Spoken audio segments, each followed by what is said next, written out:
I have often wondered how members of the Covenant in Halo can reconcile these two conflicting statements, that humans must be eradicated and that humans need to be kept alive to interact with certain Forerunner technology. And then it hit me, they must be employing Doublethink. Now, if you don't know what Doublethink is, I'll get to that in a moment, but first, I want to say this doesn't just apply to the Halo TV series of the Covenant having the human MacLeod held in such high regard as the Blessed One. It also applies to what I like to call the blue timeline of the games and books and such, as opposed to the silver timeline of the TV show. Tartarus is a zealously devout worshipper of the Great Journey and loyal follower of the Prophet of Truth. So then why does he not question the fact that even though humanity needs to be exterminated, a human is also required to activate Installation 05? It's because he is employing Doublethink, a concept from George Orwell's novel 1984 in which a person can believe two conflicting beliefs simultaneously. A big part of 1984 is the character of O'Brien holding up 4 fingers and asking the main character Winston what he sees, 4 fingers or 5. Winston first says that he sees 4 fingers but will easily switch to 5 if required, which results in him being tortured because deciding to see 5 would all just be a lie to himself, as he has already said he sees 4. He then switches to saying he wishes he could see 5 fingers instead of 4, but again is tortured, until eventually all they can answer with is "I don't know." This is the correct answer because Winston, and others like him, should not be having individual thoughts and beliefs. They should be believing what they are told to believe.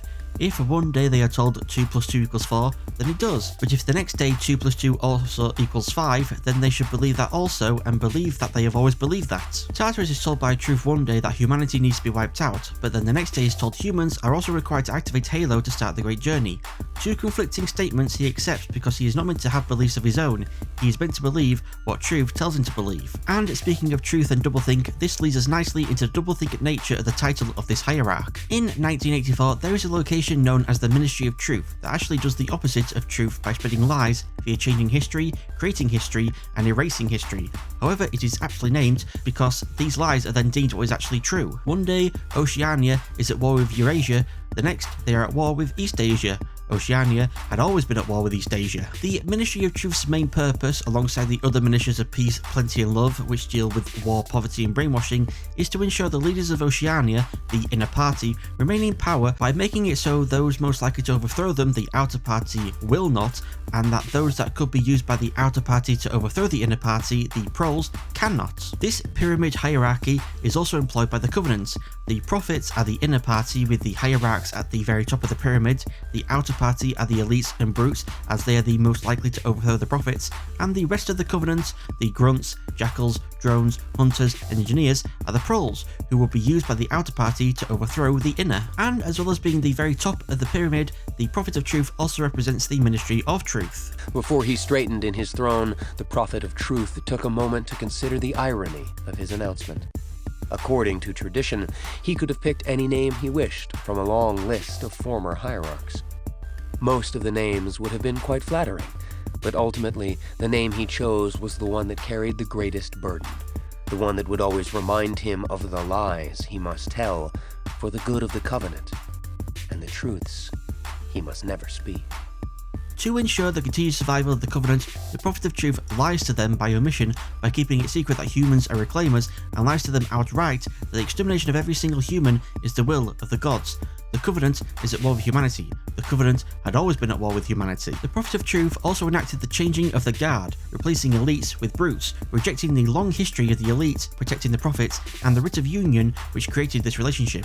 The brutes are the protectors of the prophets. The brutes had always been the protectors of the prophets. You might also think, with them both being the leaders, that Truth would also represent Big Brother, but I think the Forerunners fit the role of Big Brother better. In 1984, it's unknown if Big Brother as an actual person ever truly existed or was just created to be the face of the Ingsoc party, but his presence is seen everywhere on posters and telescreens, ever watching and judging. And though there is concrete evidence that Forerunners did exist, all that is left of them is their technology, their architecture, their presence that is seen and worshipped by the Covenant, just as Big Brother is borderline worshipped by the people of Oceania. Both the Covenant and the people of Oceania also strive to become like the Forerunners and Big Brother. The Covenant want to enact the Great Journey, which they believe will allow them to join the Forerunners in ascension to godhood, and the people of Oceania show their love for Big Brother by adopting Newspeak, Doublethink, and stopping thought crime, which they believe will allow them to rise in station and become part of the inner party. Of course, neither of these goals, becoming gods and joining the inner party, are actually attainable, but that won't stop the Covenant and the people of Oceania from believing. There will be no curiosity, no enjoyment of the process of life. All competing pleasures will be destroyed, but always, do not forget this, Winston, always there will be the intoxication of power, constantly increasing and constantly growing subtler. Always at every moment there will be the thrill of victory, the sensation of trampling on an enemy who is helpless.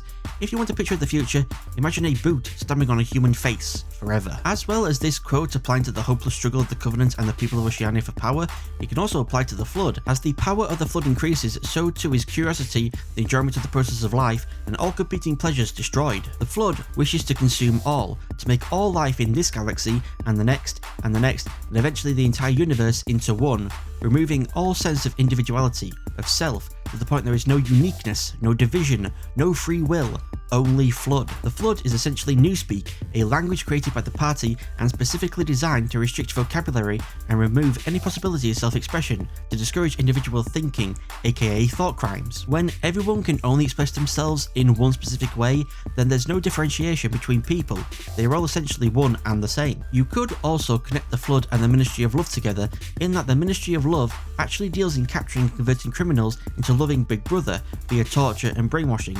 So too do the Flood capture and convert whatever they can into serving their collective, whether it be organic creatures who they physically and painfully convert, or artificial intelligences such as mendicant bias who they brainwash into serving them through use of the logic plague. Moving on, the characters of Thelvadam and Winston also share many similarities for the journeys they take, specifically Thel's beginning in Halo 2 and Winston's end. Thelvadam, or at the time Thelvadami, was a disgraced elite branded as a heretic and tortured. He is saved from execution by truth and mercy and given the choice of death or becoming an arbiter, a role which will inevitably result in his death from being sent on suicide missions, but will allow him to regain some honour in doing so. Winston was a thought criminal, arrested, then tortured. Instead of being immediately executed, he is given the choice of death or denouncing his lover and fellow thought criminal Julia and pledging allegiance to the party. He is released but knows he will eventually be quietly executed someday, even though he now loves Big Brother. We do not destroy the heretic because he resists us. As long as he resists us, we never destroy him. We make him one of ourselves before we kill him. We make his brain perfect before we blow it out. And then, when there is nothing left but sorrow and love of Big Brother, we shall lift you clean out of history.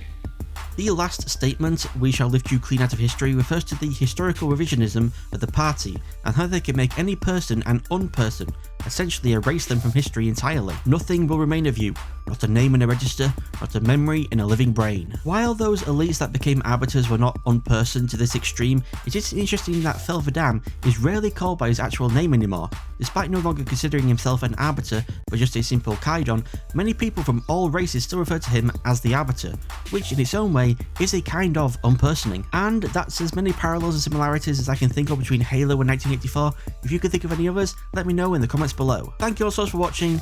Don't forget to subscribe to be notified when I upload new videos, and show your support for the channel by liking and sharing this video. Thank you again for watching. I've been Triple S, you've all been amazing, and I'll see you all next time. Goodbye.